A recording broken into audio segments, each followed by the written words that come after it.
Vous avez peut-être déjà utilisé des huiles essentielles pour assainir votre corps, votre intérieur. Eh bien, le département de Vaucluse, lui, s'en sert pour rénover le Palais des Papes. Une restauration du site est en cours jusqu'en 2024.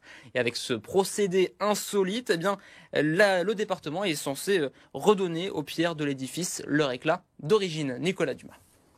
Ce vieux monsieur de 700 ans est la tout charme d'Avignon. La partie la plus ancienne du Palais des Papes s'offre une rénovation. La tour campagne sera entièrement restaurée, tout comme une partie de l'aile des familiers. Les façades, elles, reçoivent un traitement assez surprenant élaboré à base d'huiles essentielles. On est sur un mélange à base de citronnelle, géranium et menthe. On s'est aperçu quand même que les huiles essentielles permettent de pérenniser un peu plus le nettoyage. Après un temps de pause d'environ 15 jours, place à l'étape de nettoyage. 8 techniques de la cryogénie à la projection de morceaux de coque de noix ont été testées.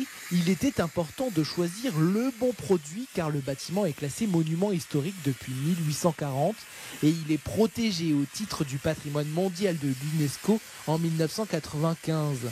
La vapeur d'eau a été sélectionnée car elle n'abîme pas la surface de la pierre. Là par exemple dans cette zone, on peut voir l'état de surface de la façade avant nettoyage.